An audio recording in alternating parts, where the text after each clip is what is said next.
You know, Jay, it's almost Christmas time, and I think about my wife asking me this question. I say, what do you buy a hunter? What do you buy the hunter that has everything? What do you? I would say number one on my list this year would be the ScentLock Enforcer. It's a personal ozone generator. A lot of people have been asking me about it. Can I use it in my gym bag? The answer is yes. It's great for hockey players. It's great for football players. Dusty, you use them in your boots. I know some friends of mine that throw trash and put it in their truck. And you know what? It's compact, lightweight. It's about the size of an iPhone. If your phone battery is getting low, it's got a USB port on it. It's got a 1 hour setting, a 3 hour setting for the ozone. It's amazing, Jake. It really is. I really think this is the perfect gift because this is kind of brand new. Like, this has not been around for a very long time. Put it in your tote. You can put it in your hanging closet, and it'll clean your clothes almost as good as running it through the laundry. The point being is that this particular item is one thing that the hunter in your life doesn't have yet, and they'll thank you for it. It would be something that I would so much appreciate under my tree. You know what? It'll even fit in the stocking. Now, we talked to Tim Gauthier over at ScentLock Enforcer, and he says that if you order online by December 19th, you'll receive your ScentLock Enforcer by Christmas. Or if you want to pick it up immediately, go to the ScentLock Enforcer website and check out the dealer locator. It's www.scentlock.enforcer.com.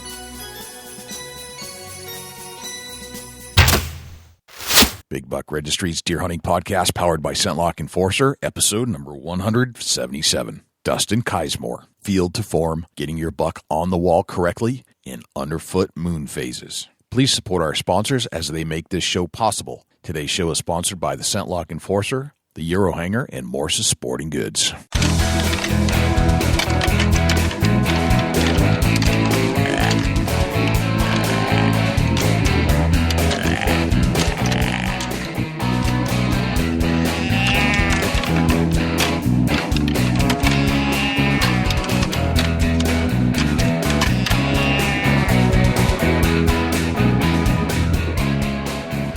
Big Buck Registry is a virtual museum of hunting stories. We preserve a piece of Americana by interviewing and recording hunters about their hunts and experiences from across the country. And who knows, maybe we'll learn a thing or two along the way that'll help us take our hunt to the next level. Hi, this is John Stallone with Interviews with the Masters podcast. And when I'm not editing my own podcast, I'm listening to the Big Buck Registry with Jay Scott. Hi, this is Ken Jorgensen from Ruger. You're about to listen to my favorite podcast, Big Buck Registry's Deer Hunting Podcast. This is Taylor Hance with Whitetail Widowmakers, and you definitely must want to be a better deer hunter because you just pushed play on the Big Buck Registry podcast. Welcome to another episode of the Big Buck Registry's Deer Hunting Podcast. And I know you're listening to me talk to you right now, and you push play for a reason, and that's because you wanted to get into some of the most hardcore deer hunting information that you can. And believe me, you're tuned into the right place because that's what we do here on the show. We talk deer hunting all the time. And when I say we, I mean me and my good friend from Ohio, Dusty Phillips. How are you, Dusty? Man, I am fabulous, Jay. I bet you are. You want to tell us and fill us in on what happened? Yeah, a mystery buck come into my setup November the 2nd there, Friday, and I put the hammer down on him. So you're not going to eat tag soup this year? No Ohio buck tag soup at all for me. Put down a real nice mature, heavy antlered buck, and couldn't be more happier. You know, it just doesn't get any better than that, Jay. I'm psyched for you, brother. It's I know you've been chasing a good one for a few years, and you had some trials and tribulations with some land use this year and trying to get a good spot to hunt, and man, it all came together for you. It was fantastic. It's just it's an amazing thing once it all comes together. Yep. And you know, you some things happen and bums you out, and you know, I lost a really good spot this year, and you know, I backtracked younger days and fell back on old property that I once hunted, and wow, it's just before it wasn't a great piece of land, and it seems like now that it's a phenomenal piece of land, and it's amazing, really. You know, I left it at one time with not very many deer sightings, and there wasn't no mature bucks there. I hunted hard, and I just knew the area really well, and And now I've come back to it, and the undergrowth has really taken over and made some really nice bedding areas. And it's just amazing what 10 years can do for a piece of property. That's a very interesting lesson in deer management right there. That's cool. That's very cool. You don't think about it until you go see it, Right. It was just one of them things where I walked into the area I used to hunt, and it just, man, it was like being at the store and you press that power button on a stereo that you're checking out and it blares at you. Yep. That was what this area did to me, and it was quite amazing, really. And I got set up, and right away I had mature bucks on trail camera and quite a few does coming in. It was quite amazing. I just could not believe it, but yet with the area looking like it did visually, I knew right away that there was potential for some great bucks there. And with a little bit of venture in the woods, I found some really big scrapes. And when I say really big scrapes, I'm talking 4 to 6 footers. And when you see that on the ground and they're 4 or 5 inches deep and dirt just slung everywhere, you know that's got to be a good buck making a scrape like that. Yep. And real blessed to be able to put the hammer down on a real nice, heavy, mature Ohio buck. I saw you sent me a couple pictures, and you were grinning and smirking in a way that I haven't seen you smirk yet. And I knew what it meant. I mean, like, there was so much meaning in the way your face looked. Like, yeah, I got it done finally. And it was also, emotions of, yeah, I got it done. And it's just a summary of, all the things you've gone through over the last few years trying to get a good buck. And it was all right there in your face. You couldn't be happier. Yeah, it's been since 2010 since I smashed a real good one, and every year I won't say this from experience, and I'm honored to kill any buck that I shoot and put in the freezer. Don't get me wrong, everybody's got a big dream of killing a really great buck every year. And some people may go 4 or 5 years and kill a really nice one, but there's going to be times where you're going to struggle. I mean, the struggle is real. Yep. It's a mental game. It's a physical game. It beats you up, and it has me for a few years here. I've struggled to get on a really nice mature buck, and man, sure enough, this year I got into a spot that's producing them, and the genetics are there. And I've always known the genetics are in the area. I killed my 174 and 7/8 in 2010, within a mile of where I'm at. It's amazing to be in a good area that has the genetics, and and that brings up something. That location is a key factor. If there's good bucks in an area, you got to get there. Even if you've hunted there before and now that there's good bucks there, you need to get back there and really check it out. And that's something I did. I backtracked. I went back to some years that passed by, and wow, it really come back to play in my favor. And I think a lot of woods that I've let go over the past, I'm going to revisit. Nice. That's awesome. I know how you feel, or I know what you've gone through, and I've been on a little bit of a rut myself. I haven't killed what I would consider to be the buck that I would want to kill in a few years. I've had some opportunities. I've seen the buck. My gun fogged up, didn't give me the shot that I needed. There are all these little factors that come into play over the years that may keep you from killing the buck that you really wanted to kill that year. And it's definitely happened to me. In fact, this year has been really rough. I think I've only seen a couple deer in the woods, period. And I know there's sign. It's just one of those years for me. It's an off year, and I got to tell you that one of the loneliest moments in the world that you'll ever face is when it's the last day of gun season and the sun's going down and you got nothing happening. I swear, it's one of the loneliest, most empty feelings that I think I've ever felt. Is just sitting there in the deer woods, hoping that something's going to happen on the last day, and it doesn't. And you're like, oh. It's a struggle, man. It just deflates you, right? And there's guys, and that go their whole life and never have opportunity, man. And I just couldn't imagine how that is, but it does happen, and it's really a super struggle, and some people, you see negativity about somebody shooting a younger buck or a small buck or even a button buck or a small doe. And, I'm telling you right now, that's a bunch of bullcrap in my eyes. And I think, Jay, you'll stand behind me on that. You never know what somebody's situation was or what they got going on if they don't have time to be out in the woods. And, they're just as proud as ever as this deer, and maybe they post it up and somebody's got some negative comment about it, and that here at the Big Buck Registry, we don't have any tolerance for that kind of nature, but, be supportive of every hunter, no matter what they harvest. And, as long as it's legal and they're going to eat it, man, I stand behind you 100%. And I think Jay does too. I absolutely. Hunter, whatever you decide is your whatever you decide is your trophy that day, then it's your trophy. If that's the deer you want to take, that's the deer you take. And that's okay. There's nothing wrong with that. Absolutely. And really take the knowledge that you can learn right here on this show. And if you're a new listener or an old listener, go back to all the shows and listen through and take the information that's handed to you and utilize it and use it out in the woods. And I'm telling you, it will take your hunt level to the next level. Yes, it will. Speaking of that exact thing, I got an email from a guy in Manchester, New Hampshire, a guy named Jimmy.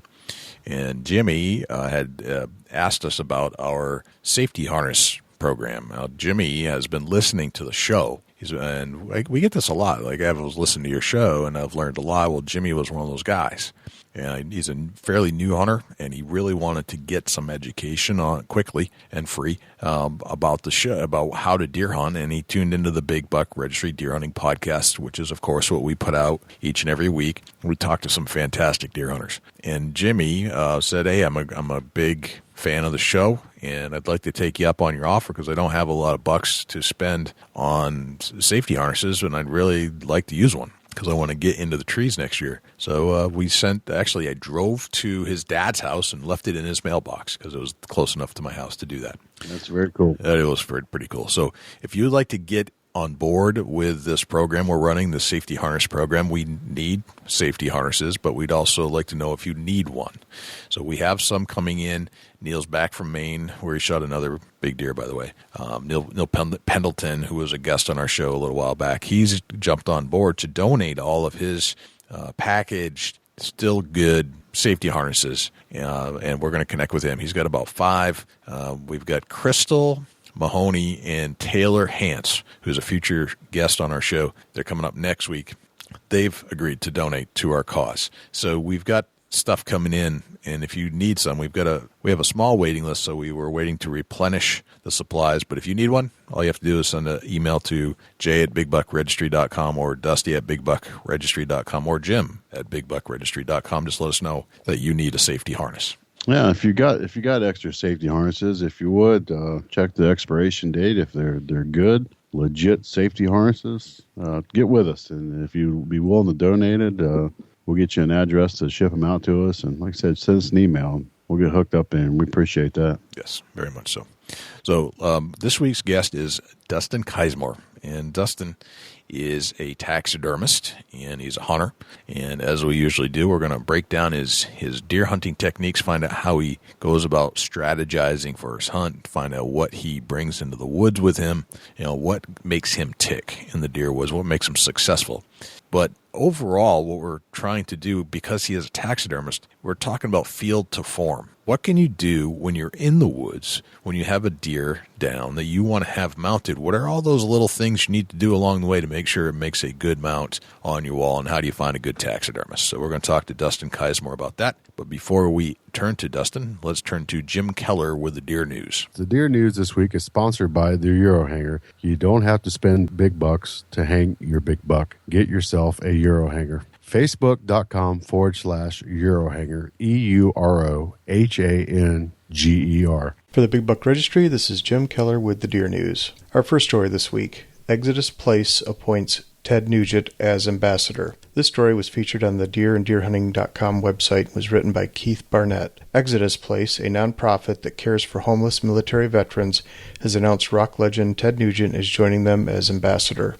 Nugent is supporting the nonprofit with the goal of making Michigan the leading state in achieving zero military veteran homelessness. The musician believes with everyone's support, it's achievable. Ted has the heart for our military and has agreed with our president that this is the time to complete this mission and give military veterans all the help they need, said Rob Munger, a company representative. We are very excited about this development, and we hope that it will further push us towards our ultimate goal of eradicating military veteran homelessness in Michigan. Exodus Place provides more than just shelter and 3 hot meals a day. They help to locate, rehabilitate, and develop veterans going through a difficult challenge. They also provide medical needs, clothing, personal hygiene materials, and bedrooms with lamps, hangers, pillows, and dressers. The organization also provides access to education and college so that veterans can acquire new skills which will improve their chances of getting a new job and starting a new life. Ted Nugent is an American musician, lifelong outdoorsman, and political activist. He is committed to utilizing every resource to ensure that no veteran remains homeless in the state of Michigan.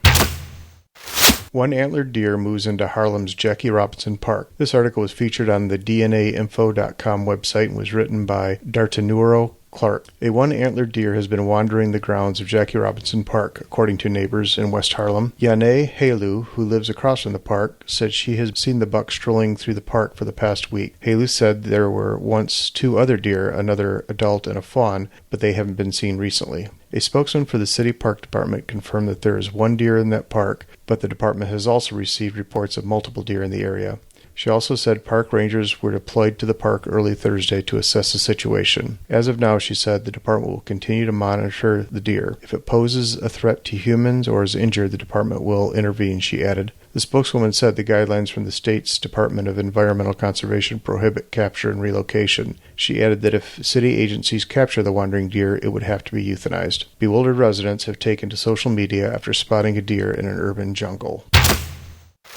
Illinois gun hunters kill 79,000 deer. This story was originally posted on the Illinois News Tribune website and was reported by Jeff Dankert. Hunters killed a preliminary total of 79,429 deer during the 7-day firearms season, an 8% drop from last year's season, according to the Illinois Department of Natural Resources. The season was split into 2 parts, November 18th through 20th and December 1st through 4th, and totals were down in both seasons compared to last year. The top 5 counties for the most deer kill were Adams, Randolph, Jackson, Pike, and Fulton. They each had totals over 2,000 deer, but less than last year, according to the DNR. Firearm deer hunting has not yet ended. The second muzzleloader season runs December 9th through 11th. There will be 2 seasons for late winter chronic wasting disease, county-specific gun hunting on December 29th to January 1st and January 13th through 15th. Deer hunting will necessitate periodic closures of public areas during gun seasons, according to the DNR. Since 2013, Illinois annual harvests had been on a steady increase, with the exception of this year.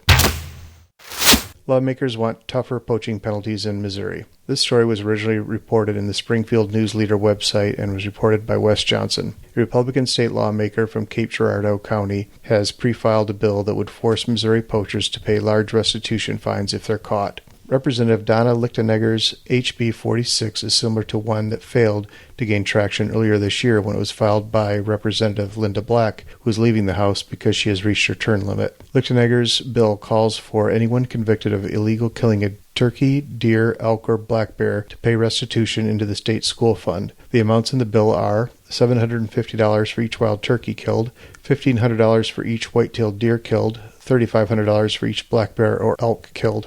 There is no hunting season in Missouri for elk or black bear, but that has not stopped poachers from killing them. She said she hoped the restitution fines would help deter people from illegally killing Missouri's wildlife resources. She also said she was open to increasing the restitution fines in her bill if other lawmakers would support heftier fines. A News Leader investigation into poaching laws found that Missouri's poaching fines are significantly lower than those in many other states. 2 high-profile poaching cases earlier this year, the killing of a black bear where the poacher was fined only $99.50, and the still unsolved case of a Missouri elk killed only for its antlers and left to rot, prompted one Missouri citizen to launch a petition urging tougher penalties for poachers. The online petition by Sarah Cox, who lives near St. Louis, currently has more than 7,200 signatures. It supports Linda Black's poaching restitution bill and also calls for new laws that would allow states officials to confiscate gear, equipment, and vehicles used by the poacher. Special thanks to Daniel Applebaum, who has been keeping us up to date on the progress of this bill. That concludes this week's edition of the Big Buck Registry's Deer News. For links to the stories featured this week, please check our show notes at www.bigbuckregistry.com. If you have any ideas for future topics or have any questions about any of these topics, please email me at jim@bigbuckregistry.com. For the Big Buck Registry, this is Jim Keller with the Deer News. Thanks to Jim Keller for the Deer News. Without further ado, here's Dustin Kismore. Dustin Kismore, welcome to the Big Buck Registry's Deer Hunting Podcast. How are you, my friend? I'm doing well. Thanks for having me, guys. I really appreciate it. We're psyched to have you. You know, this is when you had reached out to us and gave me a premise for the show. I thought it was a great idea. Obviously, we're in many parts of the country. We're kind of in that last push of rut. There's still plenty of hunting left to do in many parts of the country. Some of the seasons are winding up. So now is probably a really good time to talk about taxidermy and what to do with those caped mounts or the capes and what kind of mount you're going to put them in. And hopefully, if you haven't got one yet, there's some things we're going to get into that is all about what you should do in the field so that it ends up on the mount correctly, the field to form, in other words. Yes. And that's what you presented to me the other day, and I said, that sounds like a really good topic. So let's looking forward to getting into that. And it's always an honor to talk to anybody that's in the field that is as passionate about deer hunting as me and Dusty. So thank you and welcome to the show. Oh, thanks. I really appreciate it, guys. I just want to say right off the bat that I got turned on to your podcast through a coworker probably 4 or 5 months ago. And I'm being completely honest here when I say that I have probably gained as much knowledge about effective ways to hunt whitetails in just that time as I have in my career of hunting. So, I mean, what you do is great, and I just am really honored to be a part of it. I appreciate that. And Dusty and I work hard to bring that content each and every week. And, I'm right there with you, though. I mean, I've learned a lot from this show, just starting it way back. And I've learned a lot about how to hunt whitetail in different parts of the country. Yeah, absolutely. Yeah, learned a lot about how to hunt deer I've never hunted before. So it's been really pretty good. So Dustin, tell us about yourself. Where are you from? I live in Portage County, Ohio, which is in the northeast corner, about 40 minutes kind of south of Cleveland. We are famous in the whitetail world for the hole in the horn buck, which I think anybody that's ever picked up a hunting magazine has at least seen a picture of that deer. It came from Ravenna, which is the county seat of Portage County. And that's what makes that famous. The town I live in is Suffield, Ohio, and we are probably known most for being the home of the Goodyear blimp, and 10 Point Crossbows are built right here in Suffield, Ohio. So, all right, very good. All right, that's where we get our notoriety. So, Dusty's also from Ohio, as you know. So, got some Buckeyes on the line today. That's awesome. That's okay. So now I'm getting the picture of where you're from, and it definitely sounds like you're into some pretty historic places. Definitely, I mean, Cross Point is huge. Right. Great crossbows. Now, did you grow up there? Yeah, I was born and raised here in Suffield. I actually ran, 10 Point has a pro shop here that was founded by the founders of 10 Point 50 years ago. It was Portage Archery Center was the name at the time. They've since changed the name, but I managed that pro shop for 1 year prior to just going on into other career endeavors. But, that was really exciting for me and a great field to be in as far as being surrounded by all of the hunting community around here and, learning a lot as far as the ins and outs of both the industry and, the technical aspect of archery equipment. So that was also quite an experience. Gotcha. You've been in taxidermy for a little bit, and as you had noted, you actually mounted Bill Wilson's buck, and Bill Wilson was a guest on our show a while back. Shot a fantastic deer. Tell us about that experience. Well, something interesting I can tell you about Bill that he didn't mention on the show is he had brought us a buck probably, 5 to 6 years before that, maybe longer. Don't quote me directly on that. But he had killed a beautiful 10 point 140, 150 class buck on public land here in Portage County that was actually a piebald. So as far as, unique trophies go, he got that great 200-inch buck, which was, really an honor to mount. But as far as uniqueness and what I think is a reflection of your skill as a hunter to get almost what would be the equivalent of a unicorn on public land, something that's, half white and in that category of deer was really something.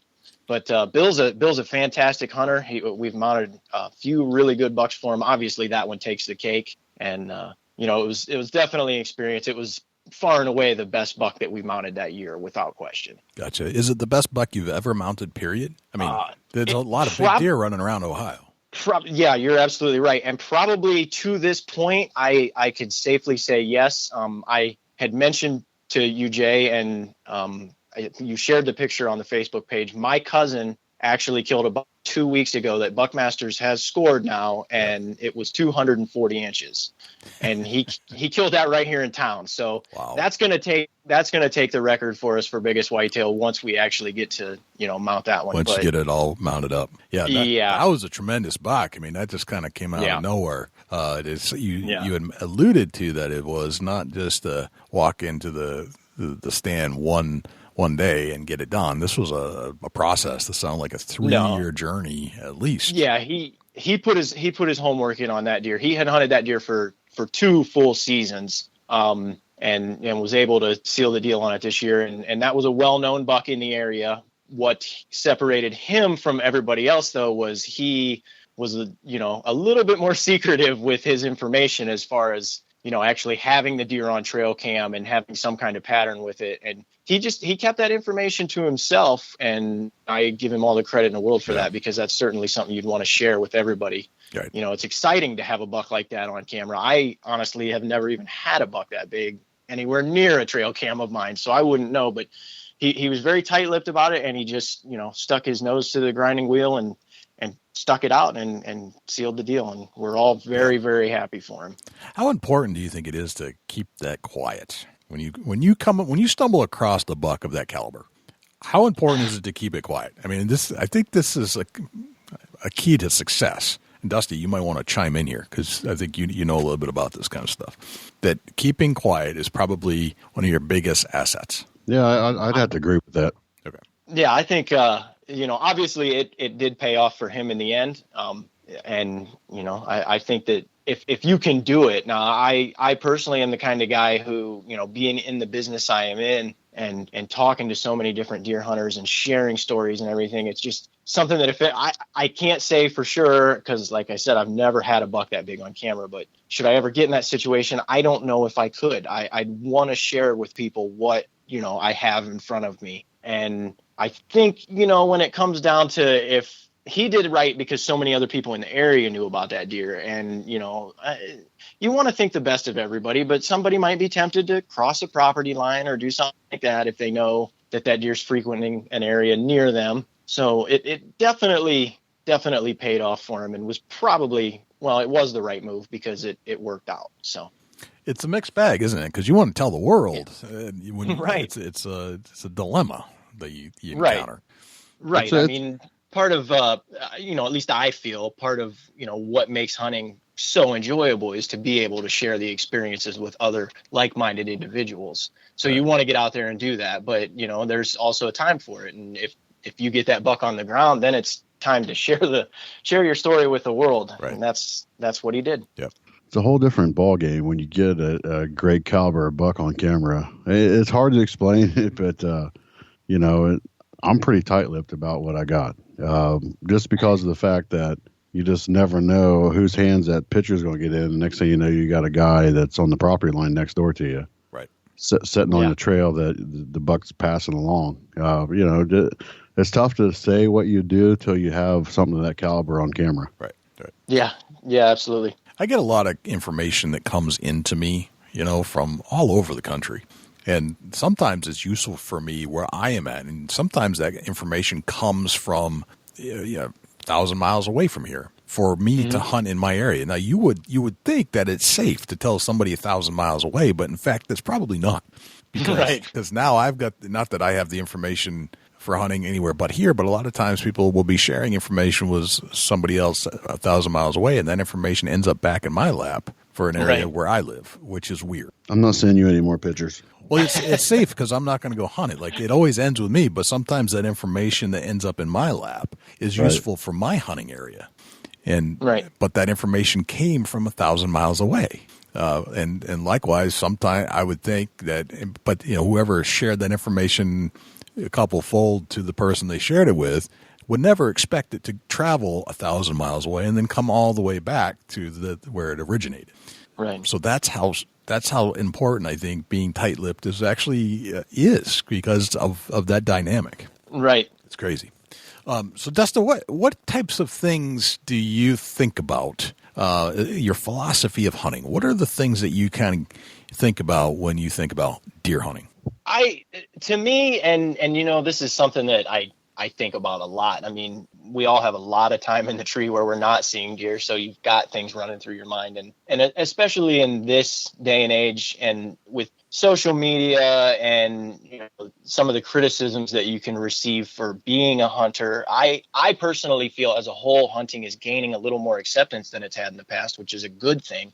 But we have to, as hunters, I think we need to, you know, kind of all think about these things and have a philosophy about why we do it. And it needs to be something that, you know, is deep rooted, whether it be spiritually. I look at it kind of primally, actually. You know, this is something that we as a species have done basically, you know, forever. And to be able to connect with nature in the way that your ancestors did when they first walked on this planet is just, it's a phenomenal experience. And I really think that being able to spend that time outdoors really, you know, enables people to connect with, you know, what got us to this point in time, you know, as the human race. Right. And it just, you know, it's great. And when you get down to it at that level and you can try and explain it to somebody who hasn't experienced it, you know, you can take the emphasis off of the kill, which, you know, we all hunt big bucks. I'm a taxidermist. I live for big bucks. I love big bucks, but there's just so much more to it. And that's just icing on the cake of, you know, just being able to be one with nature, like humans have been forever. Right. So. Gotcha. What's your earliest recollection of deer hunting? Oh boy. I got my hunting license in Ohio when I was 5 years old. My dad actually found an instructor that was willing to give me a hunter safety course before I could even read or write. And it was a multiple choice 100-question test. And they found somebody that said that if, you know, my mom and dad would work with me and study the books and everything, they would give me the test orally, and then I could just recite the answers. Wow. And at 5 years old, I got a 98 out of 100. I got 98% on the test. That's pretty good. So, that's better than I would do. So I was out there, you know, basically at my furthest memories of, I can remember standing in the garage at my parents' holding deer antlers in my pajamas of a buck that my dad had killed with a bow. That, you know, I can't remember anything else around that. It was just, you know, we're talking 4 or 5 years old. Right. I don't think I actually got out of the woods and got into a tree with him until I was probably 8 or 9. He would do double sets. My dad definitely is the man who, you know, I got to give all the credit to everything for getting me into this, because, you know, if it wasn't for him, I wouldn't be where I'm at today. Gotcha. And he would do, you know, ladder sticks with double sets, and I would just sit with him while he bow hunted until I was, you know, big enough to hunt with a crossbow and then ultimately pull a vertical bow. So Gotcha. Very interesting. it goes way back. Yep. Is there anybody else in your life that influenced you in your beliefs in hunting? It's just in our bloodline. My dad's dad was, you know, and still is. He's 85 or 86, and, you know, he's very limited physically to be able to get out and hunt, but he still does as much as he can. So, you know, that's where my dad learned it from. It's come down every generation. My family originates from the mountain areas of West Virginia, and, you know, as long as there's been wildlife to hunt, my family's lived off the land essentially. Gotcha. In some way, shape, or form. Do you do most of your hunting in Ohio? Now I do, just mostly for the reason we used to split our time pretty equally between Ohio and West Virginia, because my family still has a pretty sizable piece of land. But with 2 small boys, my sons are 4 and 10 months. Yep. So, you know, I'm very blessed to have a few really good tracts of local, somewhat urban land that I can just, you know, be in the woods in 15 minutes from the house. And, you know, that's my primary focus now, because it's just important to stay close to home and be close to the family. Gotcha. But, you know, at some point I'm just waiting for those boys to get big enough to, you know, be able to join me, and then we're going to be off as much as we can. Gotcha. Very cool. I'm going to turn the mic over to Dusty here and have him kind of pick your brain about all your strategies that you use in Ohio. Okay. Talk about the terrain, and Dusty, feel free to open up into what it was like in West Virginia too, and compare and contrast the 2 different terrains and styles that you might have to adapt to. Okay. Yeah, we can do that for sure. Let's get a little bit into your gear, Dustin. Do you carry a backpack to the woods? I actually, it's not a backpack. I have, I guess you'd call it more of like a knapsack or a possibles bag, like what muzzleloader carriers have. It's just got a single strap, goes on my side. We had a local guy here, a company that made archery quivers, like the kind that you wear to the 3D course or the indoor range. And he made these bags, and I've just carried that forever.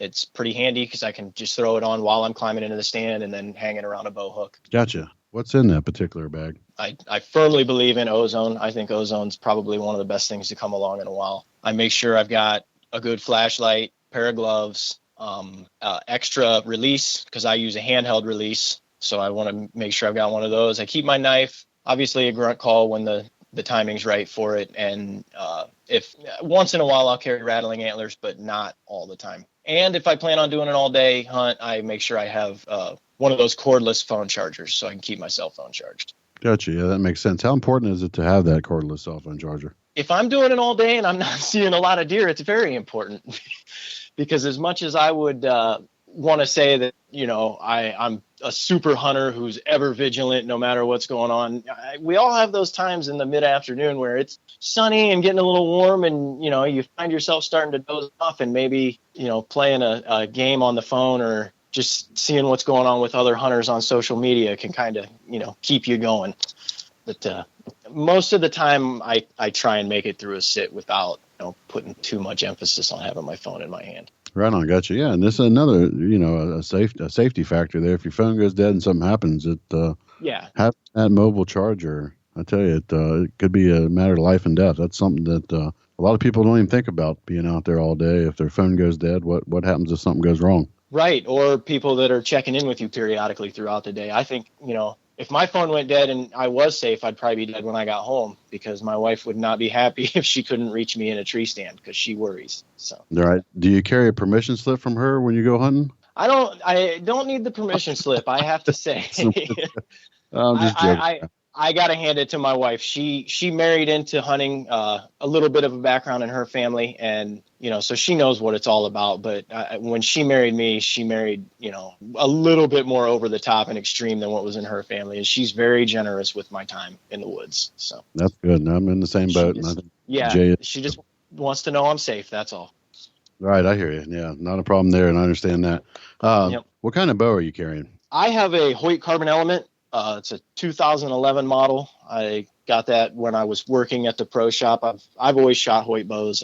I like the feel. I don't knock any bow manufacturer. Every one of them out there makes a fantastic product now. It's just it's a day and age where the technology is out there to build great stuff. I've always stuck with Hoyt. I'm very comfortable with the bow, and I know a lot of guys like to get the latest and greatest every year, but I stick with a bow for a while because once I get comfortable with it, I don't like to change it up. So right. Any particular arrows you're shooting? Right now I'm shooting Bloodsport. At the time they were called Impact Hunters. I don't think they make that model anymore, but they're great arrows, a small diameter carbon shaft. They got a lot of kinetic energy behind them. They fly really well. What kind of broadhead are you tipping it with? Right now, I am actually using a fixed blade that New Archery Products made years ago, and I've just kept sharp blades on them. They're called a Nightmare. It's a 3-blade 100 grain, and the blades are actually offset in the head, so they're like a helical fletch. They give the arrow a little extra spin in flight. Gives it a little more control. I've also used Rage Hypodermics. New Archery Products makes a Kill Zone expandable. I've used those. I like them all. I just switch it up every once in a while and try something different. Good deal. Let's get into your camouflage. When you're hunting Ohio, what kind of camo are you using? Right now, I am using Predator. I bought a new suit of Brown Deception Predator this year. Their Whitetail G2 suit directly from their website. If you're familiar with Predator at all, it's a very open pattern camo. They call it open pattern technology. So when you're elevated, I do 99% of my hunting from a tree, and you got to think from the ground up, and those open spaces really I feel like make a difference. The urban deer I hunt, I really feel they do rely on their eyes as much as they do their noses and their ears, and right. It's definitely seemed to make a difference this season. I've had deer very close range that know something's up, that look directly up to that tree stand, and as long as I'm motionless, they just go about their business. It seems to be some pretty good stuff. Good deal. Let's get into a little bit about the tree stand setups. Are you a hang-on, a climber, a ground blind, a ladder stand? What are you using? I am a hang-on guy. I used climbers for probably 10 years when I was young. Mobility of them is very nice, but I'm using the muddy stuff now, muddy tree stands and their climbing sticks. Everything they make is kind of packable and real lightweight, easy to hang, easy to take down, so I can move sets as I feel I need to. They've actually got what's called a super mount system, and it's just a plate that ratchet straps to the tree, and then you can hang different stands on different plates around. So I can do sets before season where I just put those plates up in trees that I know I might want to hunt, and then move an individual stand or two around, as the deer change their patterns or I notice different things going on in the woods. Very good. Let's talk about the terrain that you hunt here in Ohio. Tell us a little bit about the woods that you're hunting in. What I would consider my primary area where I've had the best luck with good deer over the last 15 years is pretty urban. We're along a major river waterway. It's a very long, narrow property, so it covers a lot of that river bottom, a lot of funnel areas, narrow down places, and that's where I've had most of my success. You wait for those first 2 weeks in November when bucks are really pushing does or, on the seeking phase between does, and, you just get in some of these pinch points and bide your time. I know a lot of guys, say it's bad to overhunt a set, but in my particular application, at least I found, you're getting transient deer that might not be on the property tomorrow, and they probably weren't there yesterday. So if you just do your time in a good funnel area, more often than not, it's going to pay off for you.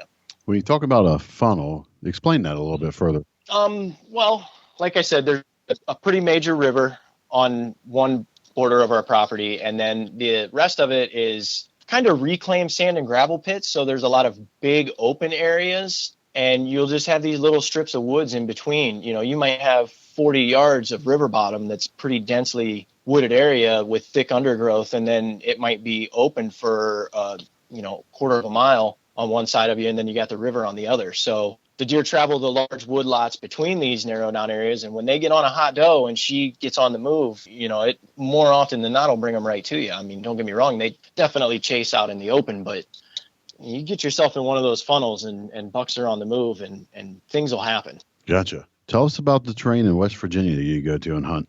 My family farm in West Virginia is in the very eastern edge of the state. They're actually one county removed from Virginia proper. So it's pretty big mountain country.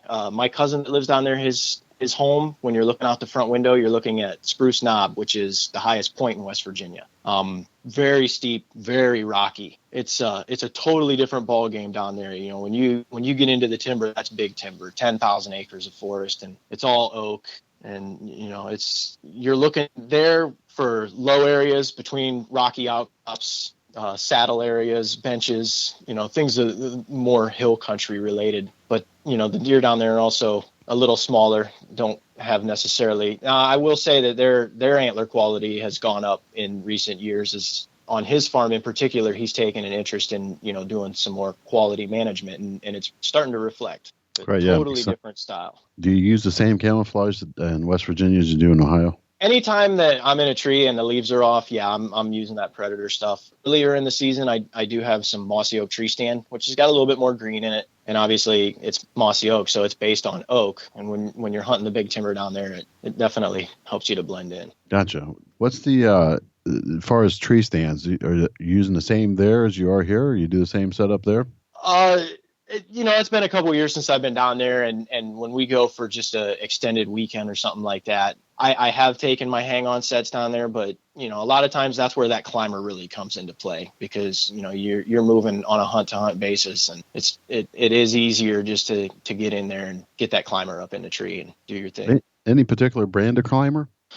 The climbers that my dad and I use are old. They're probably 20-plus years old. They were made by the Lock-On Company, which was one of the early names in tree stands. It's called a Contender, and it's an all aluminum stand. What sets this one apart from other climbers is the way the system works on it is it's got bungee cords that go to the outer bar that goes around the backside of the tree, top and bottom, and it's actually adjustable as you climb. So if the tree diameter changes dramatically or you have a knot you need to navigate your way around, you can actually make the stand bigger or smaller as you climb the tree. to accommodate it. And it's, it's pretty handy. And, for the limited amount of use that I use my climber more, and I just try and make sure I do really good maintenance on it, and it's served me well. Good deal. Very good. Tell us about the Ohio terrain as far as where do you pick your particular tree stand locations when you're on a river bottom that's bordering with a gravel pit? Well, 15 years of hunting the same piece of property, you just kind of learn where the deer spend their time, and especially during certain times of the year, running trail cams and everything. But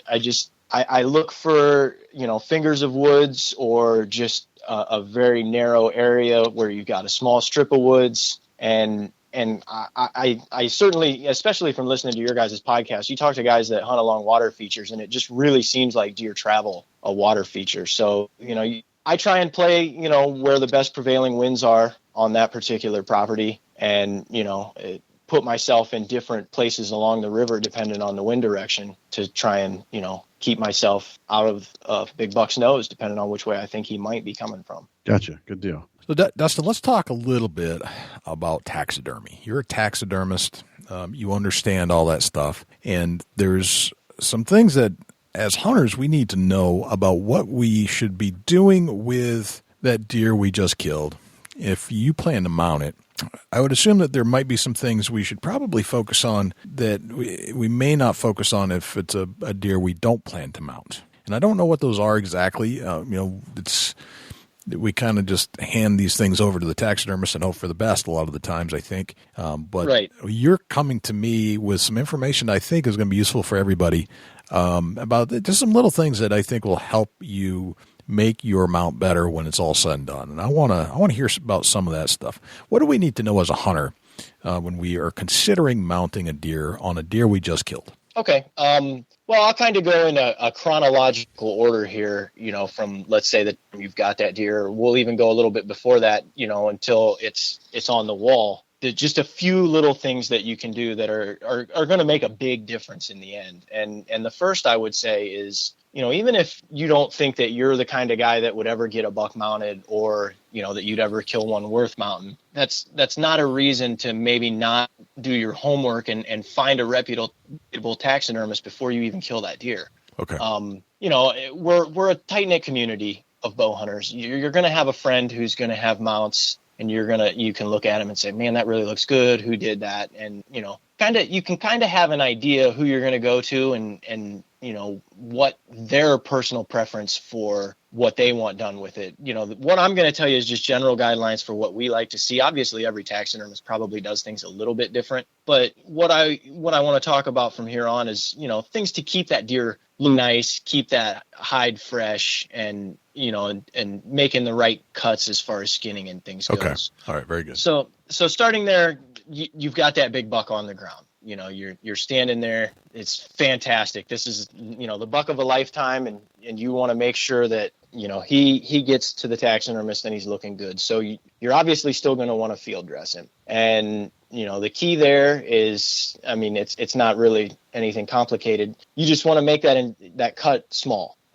Once you get to that rib cage, you don't want to go any further with that cut. You don't want to risk getting up into the brisket and cutting into stuff that is going to be on your mount. We get lots of deer every year that guys slice all the way up the brisket, and it is fixable, and it's something that can be hidden. You'll never know, but don't take that unnecessary risk if it's a deer that you're going to get mounted. Make a small cut, get everything out that way. Gotcha. All right, because I think we tend to just, some of the deer I've shot, I go pretty high to get it cooled off as fast as possible. But you're saying don't do that if it's a mountable deer. Right. Okay. Just basically, up between the back legs to the rib cage. Once you get, all the entrails out, you can reach up in there and get that heart and lungs out, even without separating that rib cage. And you bring up, getting it cooled out as quickly as possible. And that would be the next most important thing. You can put ice in a deer that you're going to take to a taxidermist, but what we recommend, and not everybody has the opportunity to do this, but we freeze gallon jugs. Fill a gallon jug up, an old milk jug or whatever, with water, and freeze it if you have the freezer space and the cooler space to take it with you. Yep. And then put 2 or 3 of those in the body cavity, because the advantages to that are block ice, doesn't melt as fast as bagged ice. You know, the small individual pieces of ice have more surface area, so they tend to melt faster. And probably more importantly is ice in a jug with a cap on it is not going to leak water into that animal. Right. Too often we get deer in that have had bagged ice in them, which has kept them, you know, cooled and kept everything preserved well. But that water leaks into all those skin cells and they absorb it. And it makes, once again, it's not one of the things that's going to ruin that deer for you, but it makes an awful mess, and it does increase the chances of that bacteria setting in. So, So blocks of ice are a great thing to do if you have the opportunity to do it. And if it's really warm out, you get 2 or 3 blocks of ice in a deer and wrap it in a tarp or an old blanket. And I mean, you've essentially created a cooler for yourself. Just keep it out of the sun. Gotcha. All right. Awesome tips. All right. Mm-hmm. What else do we need to know? When you're getting your deer out of the woods, you know, you've got it field dressed and it's time to get it back to the truck. You know, you're going to want to make that drag as short as possible. If you've got the opportunity to get a 4-wheeler or a side-by-side or even the pickup close to that deer, you want to get it up off the ground. You don't want to be dragging the deer on a shoulder that might show in the mount, because, you know, over a distance and depending on the type of terrain you drag it on, you can actually pull that hair out. And once the longer hairs are pulled from that shoulder that you've drug it on and blood sets into that, it's almost impossible to get out. And it will show them out. So if you have to drag it, try and put it on a tarp, a sled, something like that. Get a buddy and get those antlers and get those shoulders as high up as you can until you can get it somewhere where you can, you know, get it completely off the ground. Gotcha. Okay. All right. What else do we have? Let's see. Okay.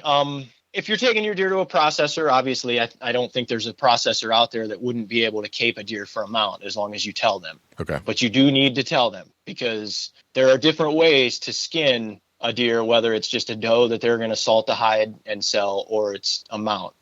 And what that entails, even if you skin the deer yourself, what you want to do is you want to take that buck and just picture with me, if you will. We've all seen a deer laying on its back after we field dressed it, and their front legs have a white and brown hair that meet on the back side of the front leg. Okay, so you're going to want to make a cut just above the knee all the way around that front leg, and then you want to make a cut and follow that hair pattern. It's white and brown hair on the back of the front legs. I mean, every deer has it, unless it's something like an albino, which, you know, in that case, you better get a hold of your taxidermist before you even leave the woods. But follow that hair and follow it back to the deer's armpit. And then essentially, if you just make a V to where you finished field dressing at that, you know, at the bottom of that rib cage, then you can go ahead and proceed to skin the deer down the neck. What's so critical right there is that armpit skin needs to attach to the front portion of that hide. Because if you go straight across the inside of the front legs, you've cut out stuff that's critical to a shoulder mount. Interesting. Okay. All right. Very good. Very good tips to know. Anything else that we need to know to get this hide correctly taken care of? You know, once you've got it off the deer, then you definitely want to get a hold of your taxidermist as soon as possible. You know, keep it chilled, keep it refrigerated, or, you know, if you can freeze it, if you know it's going to be a little while before you can get to a taxidermist, that's fine. Okay. Try and fold the hide kind of neat so that all of the skin side is enclosed, because once that dries out, it makes it hard to preserve no matter what the preservation method is. You want to try and keep that moisture in that skin. Okay. So fold it all in, keep it cool, and get a hold of your taxidermist, and, you know, they should definitely be able to take it from there. Gotcha. All right. Anything else? I think up to that point, you're good. A few little tips for, you know, being able to enjoy your mount for years and years to come. Once you've got it home, you've got it hung up, you want to keep it clean. Essentially, there shouldn't be much more to it than just doing a little, you know, dust collects on it. Yep. And the easiest way to take care of that's just with a damp rag. Okay. And you follow the deer's hair pattern, wipe it down, wipe the antlers down, keep all that. As far as picking where to hang it in your home, you want to avoid. I know above a fireplace is an ideal for a cabin setting and everything like that, but that dry heat, that dry heat in your mount will dry it over time. It could shrink it up. It could cause it to crack in places.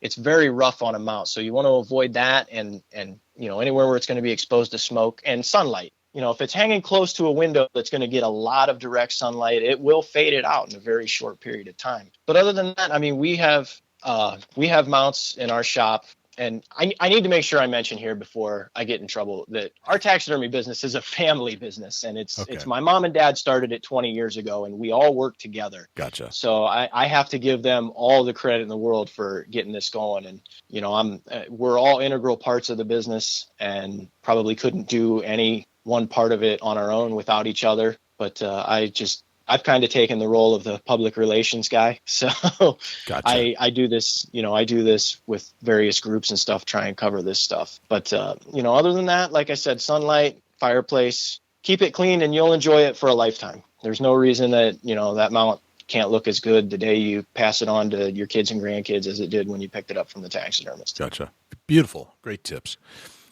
Anything else that we need to know? Is that about it? I think that really covers it. Like I said, the biggest, just have a relationship with a taxidermist. Find one in your area that, has a good reputation and, has been doing it for a while. You do hear some horror stories out there about guys that, will go to somebody because it was cheap or, they promised a fast turnaround time and sometimes they skip out with the deer and it's a reality. I've heard of it happening a couple different times. Yeah. So, get somebody with a good reputation and get a relationship with them, and they're going to walk you through every step. Okay. What should you do if things don't go your way? Is there anything that you can do, or can you go, is there a point of no return where it's so messed up that it can't be salvaged? Absolutely. We had, it's probably been 10 years ago. We had a guy bring us a buck on the last day of Ohio gun season in what was probably one of the warmest gun seasons on record. And the deer was already skinned. He had the head and the hide in a garbage bag with the antlers sticking out. Beautiful buck, probably in the 170-inch range, double drop tines. And as soon as we opened the bag, just the stench was overwhelming. And we said, hey, when did you kill this thing? And, I shot it on the first day. I've been driving around with it in my van showing my buddies. Oh boy.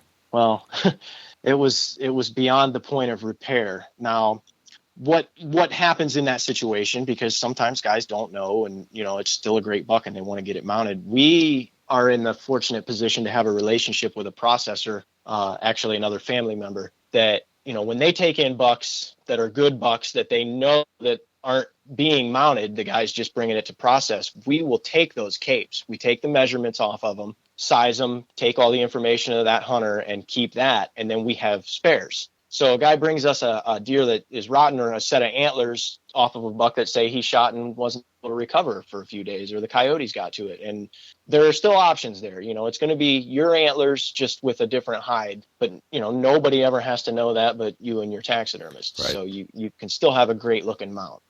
Gotcha. That'd probably be your worst case scenario. If the hide gets rotten, obviously the antlers, as long as you don't drop them, break them, which they're repairable. I mean, just about anything's repairable. But that hide's probably the number one thing that we come across that is an issue. Gotcha. Okay. All right. Very good. Thank you for covering that. That's very helpful. And I think it'll make the difference in people getting out there and will make the difference between a good mount and a not so good mount, basically. Yep. Very good. A whole lot of preparation before it gets to the taxidermist that often's overlooked. Yeah, right. And that's why, I like to get this out there for everybody. I want everybody's mount to look as good as it possibly can, because that trophy, and it doesn't matter if it's your first fork horn or, Bill Wilson's 200-inch whitetail, that's your trophy. That's your memory to last a lifetime. And, I want to make sure that everybody gets as much out of that as they possibly can. Nice. And there are little things that you can do, and you should. I'm gonna add a little something to this as far as the taxidermy side. What's the proper way to clean your mount? We have, and I'll let you in on a little secret here. If you have a local tack shop that carries saddles for horses and stuff like that, there is a product to spray on show horses called Cowboy Magic.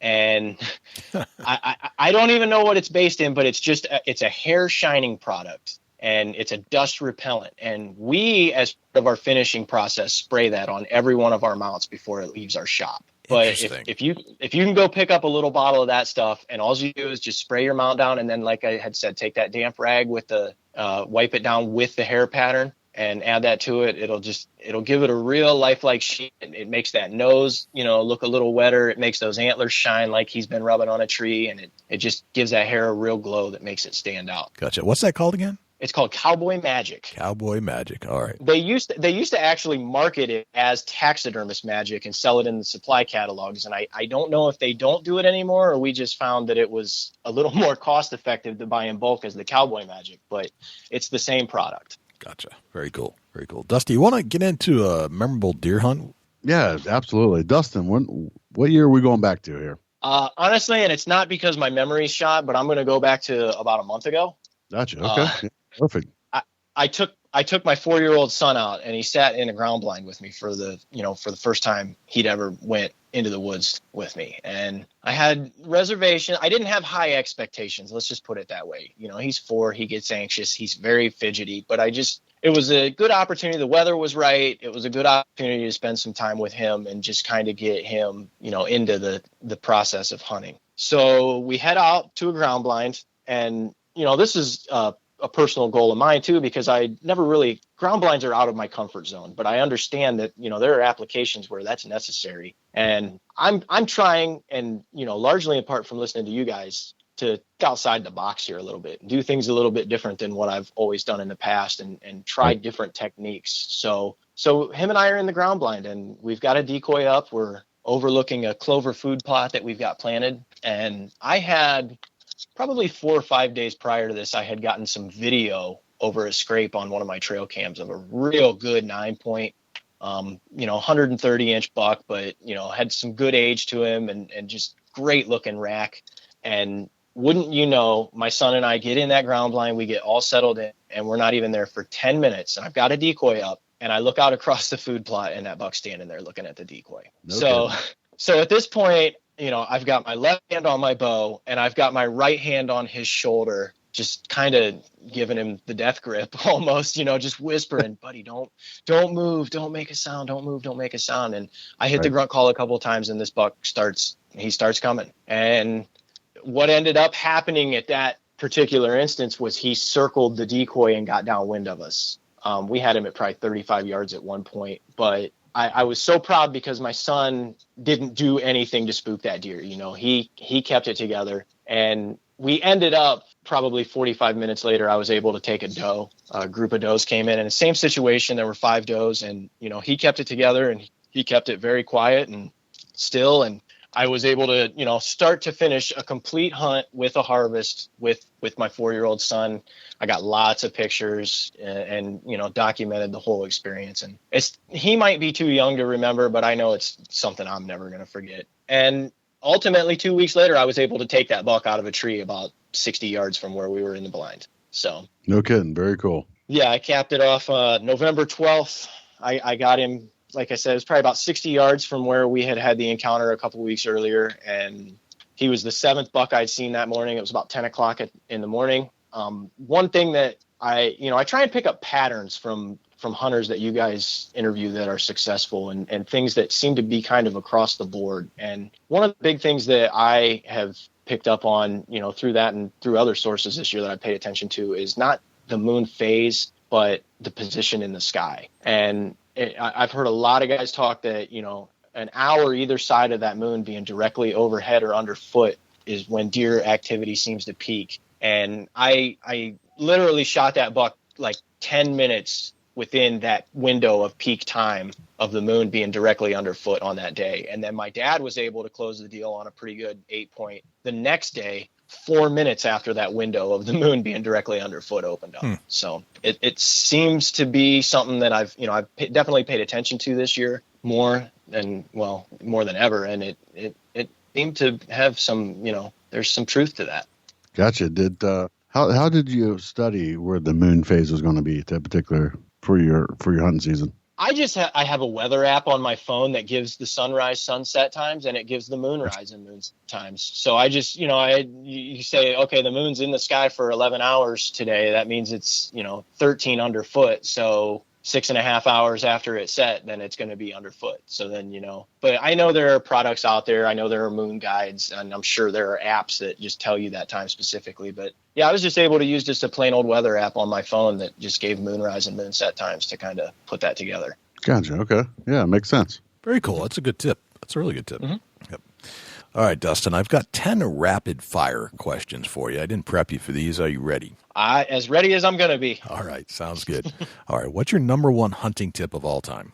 Spend time in the woods. That's mine. There's a lot of emphasis on killing big bucks, and that's great. But, at the end of the day, if you're having a quality experience in the woods, then you should do that as much as you possibly can. And, even if I feel this way, even if you're over hunting a stand a little bit, as long as you're seeing deer and you're enjoying yourself, that's ultimately what matters. And to me, that goes back to my philosophy on hunting. And it's just, it's about you, and it's about enjoying yourself, and you should do that however, makes you feel the best. Nice. So yeah, I agree. I agree with that. I think that's really a really good tip. All right. We all have these things that we bring into the woods with us. Sometimes they're necessities. Sometimes they're good luck charms. Sometimes they make us more successful, or we think they do. And it drives us nuts if we leave it in the truck or at home. Aside from your weapon, what's that one thing for you? I have a little thing here that is kind of another tip, and it's something that I think is pretty essential, but you wouldn't think of it as a hunting item. And it's so essential, I actually have it bolted to my bow. A plastic cigar tube. You know those tubes that like individual cigars come in are made out of plastic? They got a little cap on the top of them. Okay, I have one of those that I have had going back. It was something that my dad had before I can even remember hunting. Some guy locally made them. He made a little bracket so that you could attach that thing to your bow, and drilled a hole in the bottom. Now, the purpose of this item is every fall when the milkweed pods start to open up and that milkweed gets real light and fluffy, I go out and collect it. And I always make sure that cigar tube is packed full of milkweed. That way, while I'm sitting in my stand, even the slightest breeze, when you pull a strand of milkweed out of there and let it go, you're gonna see exactly where it's going. I mean, even if it's just a thermal current that you can't feel, that milkweed's gonna ride on it. Right. And there have been countless times that I've sat in my stand early in the morning and let a milkweed pod go and watched it just kind of drift away and forgotten about it. And then 10 minutes later, you'll see it come floating back by you from that direction, because as the sun comes up and it warms up and those thermals change, and, combine that with an ozone generator that you carry in the field with you. And, that's critical, because that tells you where to place that thing. Right. And it just, I can't be without that, because I got to know what the wind's doing all the time. Right. Oh, that's a great idea. Very nice. What's your biggest pet peeve in life? Oh boy. Let's see. Biggest pet peeve. I'm thinking I want to say bad drivers, but I know that's what Sam Ubel said 2 weeks ago. That's true. Yes, Sam did say that. I'm not going to go with that. I think probably my biggest pet peeve, you know what? I do know what it is. And it's people that spread misinformation on social media. Nothing gets to me worse than that. And, that goes back to my cousin with that great big buck that he was keeping secret. How many times have you guys seen, and I know it's going to be a lot because you follow this stuff, you'll see the same picture of a giant buck show up on a news feed on Facebook, like 5 times in a day with 5 different stories attached to it. Right. And, it bugs me that just things get lost in the chain, or somebody might have the malice to intentionally put that misinformation out there. I tend to think, when I see stuff on social media, if it's a great buck, I am always going to, and then the negative talkers, a guy kills a big buck and, I'd like to know what pen that came out of, or, yes, just immediately, they want to be venomous like that. And my theory on that is, if I see something good posted, a guy with a big buck, I'm always going to give that guy the credit until there's definitive proof otherwise. I always think to the positive for somebody that's done well on an animal. And then conversely, if I see something negative about somebody, so-and-so poached this deer, let's spread the word, I am not going to believe that or be any part of that. I want to believe in the best in all of us as hunters. And, that all that social media negativity, I probably dedicate too much time to trying to fight it with reason and logic, but it's just my thing. Gotcha. I want everybody out there to, be on the same page and be happy for everybody that has success. Gotcha. That's an important one. How old are you today, Dustin? I am 34. All right. Being 34, what would you tell the 16-year-old Dustin Kismore, knowing what you know today about life? Work hard and don't get yourself into debt. Yeah. Be a little more wise with your spending and, and enjoy the time that you've got in the woods. I mean, everything that's led me to the point I'm at in my life right now, I'm happy. I mean, I've got a pretty good job I'm very close to home, and I get to spend a lot of time at home, and I've got, time off in the woods. I've got great kids and a wonderful wife and a roof over my head. So everything's worked out. But yeah, if I could go back in time and tell myself, just, hold on to those nickels and dimes just a little bit longer and, maybe set a goal for yourself to have a little piece of land for your boys to hunt on in the future. But, that's still something that it's not too late for that. But gotcha. If I'd have started 15 years ago, I'd probably be a lot further along. That's for sure. Gotcha. Okay. You meet a stranger in a hotel lobby at a hunting convention somewhere in the world, and they ask you what you do for a living. What do you tell them? I would tell them that I'm a taxidermist. Even though, that's only part-time for me, I have a full-time job for a local township. And, that's what brings the actual paycheck home for me. But, my passion is doing the outdoor stuff. And, I would tell them that I'm a taxidermist because that's probably the thing I'm most proud of. Gotcha. And, that I really enjoy the most. So very cool. What did you have for breakfast this morning? I had off-brand Raisin Bran, and it's funny that you, okay. I remember the 10 rapid-fire questions, so that's the only one I even remembered to think about, and I specifically noted when I poured it out of the box this morning, there were only 3 raisins in it. Wow. So I thought, oh, yeah, okay. That's really off-brand. Yeah, maybe. You're not just paying for the name when you buy Raisin Bran, you're getting the raisins. More brand than raisin. Got it. Yeah. Yep. All right. You get your own billboard. It's a blank canvas. You can put anything you want on it. It's on the side of a highway. What would it say? I don't want to get too deep with it, but I'd probably just put something, appreciate life. I think I'd mentioned to you, Jay, I just lost an uncle to pancreatic cancer less than a month ago, and today's actually his 52nd birthday. So it's been really hard. He was a very, very passionate hunter, sportsman. He's actually the one that had the deer processing business right here in town. So, we worked very close together, and I was close with him. And it's been a devastating blow to my family these past few months, watching him go through that and then ultimately to lose him. So it has given me a new appreciation for everything, that's for sure. And I don't want to waste a day from here on out. Gotcha.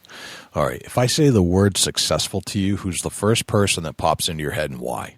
I'm going to go with my dad right now because, he built that taxidermy business that, we're pretty reputable in this area of Ohio. We do about 200 deer heads a year, and it's almost exclusively by word of mouth. So, he took a business that, was nothing, and he started it in the basement at their house and turned it into what's now, essentially full-time through the winter months for 3 of us, for him and my mom and I. Nice. He worked construction for 30 plus years and was able to retire from that and just take this and run with it. And he lives life to the fullest now. There's no doubt about it. He went moose hunting in Newfoundland last year and killed a great moose. He's got a boat for Lake Erie. He walleye fishes and perch fishes all summer and fall and spends a ton of time in the woods. He took me on what was supposed to be a week-long hunt to Nebraska this fall, which we really built our whole fall of vacation around. And, unfortunately it was cut short by my uncle's passing, so we didn't get to spend a lot of time together out there. But, we're definitely doing that again. And like I said, all the hard work he's put in his whole life and building that business up is what has enabled him and us to do all the things that we do. So. Gotcha. Very cool. He's definitely made it. Okay. What's a day in the life of Dustin Kismore look like? A regular day, I'm up, just before 6 and at work by 7 and home by 3. I do a lot of side work. Usually I head to the taxidermy shop then and work for a few hours. Right now we're in the midst of gun season, so we're totally slammed. I worked extra hard last night so that I'd have the time off to be able to do this. And that's pretty much it. Spend time with the kids and, play with them, take them. They're big enough to be in the shop with me when I'm working over there. So that's nice. that I can do that and spend time with them. And but if it's a hunting day, it's probably up a little earlier than I would be for going to work. That's for sure. And my prep regimen just involves I use ozone on my clothes before I go. I use ozone in the tree. I make sure that everything's clean. I dress at least in my outer layers once I'm to the field, and then I'm just in the tree and I'm watching that wind and I'm watching for movement. Gotcha. All right, let's say it's just a plain old deer hunting day. Okay. What does that look like? Well, like I said, I'm up early. We usually do coffee at the taxidermy shop because we're all kind of in my family. My other uncle and his two sons and my dad, and my family comes up from West Virginia for the first couple months of November every year and hunts with us now. So, we get up plenty early, a couple hours earlier than we need to, just to kind of go have that time together in our taxidermy shop, hanging out, drinking coffee, kind of just shooting the breeze until it's time to head to the woods. And like I said, all my areas are pretty local. So I think the furthest drive I have to anywhere that I'm really spending a lot of time hunting is about 40 minutes. Yep. And, I make sure I'm in the tree a good 20 minutes to a half hour before I can even see to shoot, and get everything set up and ready to go, and just put as much time in as I can. Probably the hardest thing about, hunting that close to home and not having some kind of camp or cabin somewhere down south is, you sit there, and if you're not seeing anything for a period of time, you start thinking about the things that you should be doing at home. And, sometimes that ends up getting on your mind enough to where it forces you out of the tree a little early. But I try, to spend as much time in the tree as I can. And, that also is dependent on the time of year it is. If it's that first couple weeks in November, I'm going to be there all day as long as, it's physically possible for me to be there all day. Right. Gotcha. All right. Well, that's the 10 rapid fire questions. You did quite well. Thank you for going through those. And Dustin, this has been a pleasure listening to you and tell us about your life in Ohio and kind of a little bit about West Virginia and all the things that you think are important to the person that's going to have that mount done. As a taxidermist, you specifically know what to do, and it's nice that you were able to come on and share that with the world and hopefully make those mounts a little bit better in everybody's hunting den going forward. That's what we hope for. It doesn't matter to me who does the work for you, as long as you're satisfied with what you get and you're able to, enjoy it for a lifetime. That's what really matters. Very cool. Dusty, got any questions for Dustin? Where's all the big bucks at in Ohio, Dustin? Oh man, down around your way. You're Southwest Ohio, aren't you? Yeah, that seems to be. There was a big one come out of Ross County here a few weeks ago, wasn't there? Yeah, I'm north though. I'm around Dayton. Okay, all right. Yeah, it definitely seems like that Southwest corner. But Ohio is a big buck state. There's no doubt that it's definitely in recent years gotten quite a reputation, and they're all over the state. There's no doubt about that. It's just getting yourself locked into one and putting that time in and using all the things that you learn on Big Buck Registry to put that deer on the ground. Well, Dustin, been an honor and a pleasure having you on the show, and we'll have to have you back again. Tell us some more deer stories and maybe fill us in on some more taxidermy tips. Okay. Yeah, I'd love to. I really, really enjoyed this, and I appreciate the opportunity. I thought that was an appropriate topic as all these big deer have fallen, and as people tune into the Big Buck Registry Deer Hunting Podcast, learning how to deer hunt better. Obviously, as you become better deer hunters, you're going to be killing more deer, and you're going to be probably killing better deer. And you need to know, because I imagine you're going to get these things mounted, how to appropriately and successfully get that buck from the field onto the form so it makes a good mount. Because there are a lot of things you could do along the way that will screw up that mount. Anywhere from improper dressing to improper storage of the cape, improper cutting of the cape, improper dragging of the deer while you're bringing it bringing it back to where you're going to cut it up. There are all kinds of little things. And thank you to Dustin for sharing his knowledge as a taxidermist about what we should do when we have that opportunity. Yeah, no doubt. There's a lot there that you might not have known, and you really should know when it comes down to getting your deer mounted. Completely agree. Dusty, you've had a fantastic recent couple of weeks. Do you have a Chubby Tines tip of the week for us? Yeah, it's something that... The Chubby Tines tip of the week is sponsored by Morse's Sporting Goods. Firearms, use firearms, bows, use bows. located at 85 Kentucky Falls Road in Hillsborough, New Hampshire. Give Jim a call at 603-464-3444, morrissportinggoods.com. Your dollars go further in New Hampshire. There's no sales tax. Morris's Sporting Goods.